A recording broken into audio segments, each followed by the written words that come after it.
All right, class, welcome week 2. Congratulations on making it this far. Read through most of your guys' discussion boards and tests by now, and a lot of you did a great job. This is probably one of the best week 1s I've graded yet. That being said, there are a few of you that could improve.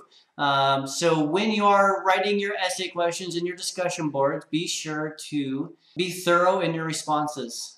Again, craft your essays like you would any other essay. Make sure you have your thesis and your supporting, your 3 topic paragraphs to support your thesis and a conclusion. And always, again, you just got to explain why it is you believe the things you believe. That's what I'm looking for. And make sure that you have logical responses to your whys. And those need to be cited from the text or the books or whatever it is that we are doing that week. In your discussion boards, again, be sure to respond to at least 2 peers for the minimum points. And when you do respond to them, be sure it's a meaningful response, not just ditto or, yeah, I believe that too. Please try to read their response that they put a lot of hard work into and give them a meaningful response to that. I think it's pretty frustrating when we kind of pour our hearts out to one another at times. This is a little exaggerated. And the response we get is, okay. It's kind of defeating in a way. We all want to be heard and appreciated. So let's try to work on that. So this week, we're reading Haruki Murakami. And more specifically, we're reading a short story by him from his book After the Quake. And it is titled Super Frog Saves Tokyo. So in this story, this is going to kind of kick off the imaginative mind literature that you're going to be reading. This is one of the options that you can use for your research and analysis essay. So if this story really kind of stands out to you, you think there's a lot of interesting components in there to analyze and use in your essay, please do go for it. I'll try to post some more resources for you guys as I come across them. So that way you guys can have a place to start with. Because he is still living, unlike all the other authors we read, there isn't as much academic literature on him. So that being said, let's move on. So ever feel as though you're a child standing down a giant or an egg hurling through space, just waiting to splat against the wall? Or you just feel simply alone? Well, the good thing is, and just by reading his speech last week, that Haruki Murakami is on your side. In his stories, he's best known for his dreamlike writing style. I have yet to read anything like it. It's really unique. And he sprinkles in a lot of Western references, whether it's music references. He's a huge jazz fan. But he also includes some classical as well as rock and roll references in a lot of his stories. And most of his stories focus on a male, and he is on a self-reflective journey to understand really a little bit more about who he is. And in his stories, as you guys read in his speech, he comments that he writes to capture the utter uniqueness and irreplaceability of our own and other souls, and experiencing that and experiencing the warmth that we gain by joining souls together. So you'll notice that in a lot of his stories. His dialogue is kind of fun, and in other books, if you do read by him, he has some really fun characters, and the banter that they have with the main characters is always very enjoyable. He was raised in Kobe, Japan. He grew up, and in Japan, and the one that Murakami grew up in was it was about the nation. And so the way that children were raised, they're highly indoctrinated to kind of fit and work for the system. And this idea of individuality wasn't one that was celebrated as it is nowadays. So he grew up in a time where you're kind of expected to be part of the system and comply and support the one nation of Japan. Well, that ended up leading to some interesting times for that country, especially there was in the 60s, a lot of revolts within college campuses, and he references that in his writings, not so much in this story, but you will see that he puts a huge emphasis on individuality in his writing. and he takes ordinary people. He's not talking in a lot of stories we are hearing from extraordinary people doing extraordinary things. He's taking ordinary people and making ordinary things kind of extraordinary in a way. It's really interesting, and you'll kind of see that as you read through Super Frog Saves Tokyo. So in his acceptance speech, I just want to highlight something again, and that is he writes that I have only one reason to write novels, and this is to bring the dignity of the individual soul to the surface and shine a light upon it. The purpose of a story is to sound an alarm, to keep a light trained on the system in order to prevent it from tangling our souls in its web and demeaning them. I truly believe it is the novelist's job to keep trying to clarify the uniqueness of each individual soul by writing stories. Stories of life and death, stories of love, stories that make people cry and quake with fear and shake with laughter. I found this very powerful and very interesting because it also kind of shows you why it is that we study literature. And that is to, again, we want to learn about lives other than our own and be able to have a better skill at understanding others. And I think that, again, like I said last week, this is a skill that is very important, especially nowadays, because people really don't seem to be listening to one another. Instead, we are shouting and mocking the other people and listening just so that we can respond to somebody else, to gain firepower. And I think this is a skill we should really be working towards, because otherwise we're headed down a very destructive road.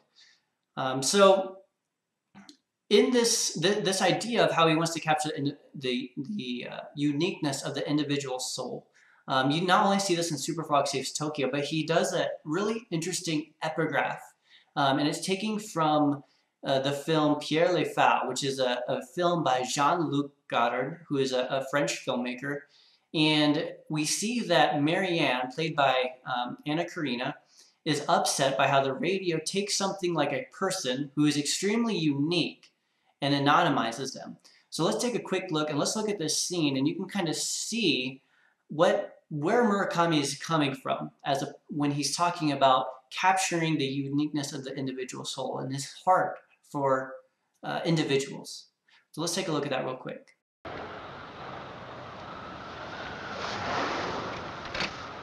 Sa garnison avait été déjà décimée par le Viet Cong, qui avait perdu de son côté 115 hommes. Ainsi s'achève. C'est terrible, hein, ce que c'est anonyme. Quoi? On dit 115 maquisards, et ça n'évoque rien. Alors que pourtant, chacun c'est des hommes. Et on ne sait pas qui c'est. S'ils aiment une femme, s'ils ont des enfants, s'ils aiment mieux aller au cinéma qu'au théâtre. On ne sait rien. On dit juste 115 tués. C'est comme les photographies.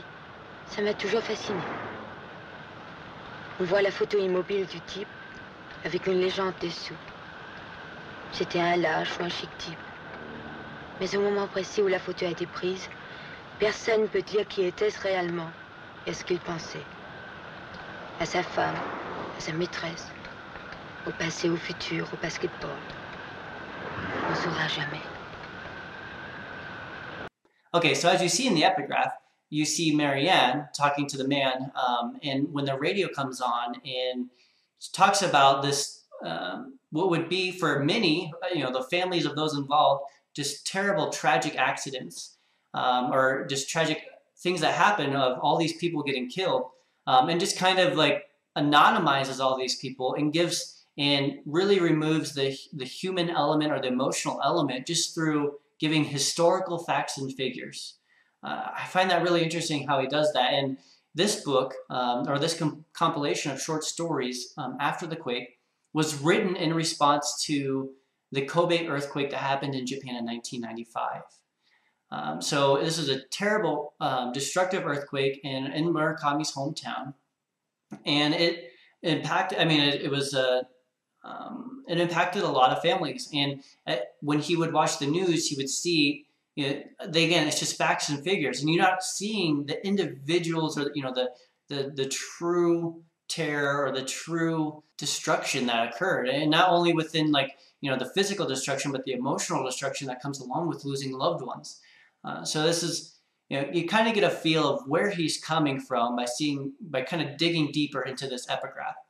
So in Super Frog Saves Tokyo, we step inside to the life of Mr. Katagiri. A single man, he's not very good looking, and he's not very respected by those around him. But he comes one day and he's greeted by a giant frog. And then, if that wasn't bizarre enough, the frog then invites him to fight against this giant worm that's about to cause an earthquake in Tokyo. And this interaction between Frog and Mr. Katagiri is really interesting. I think it reveals a lot about how we respond when we are called to do something that's going to impact the world.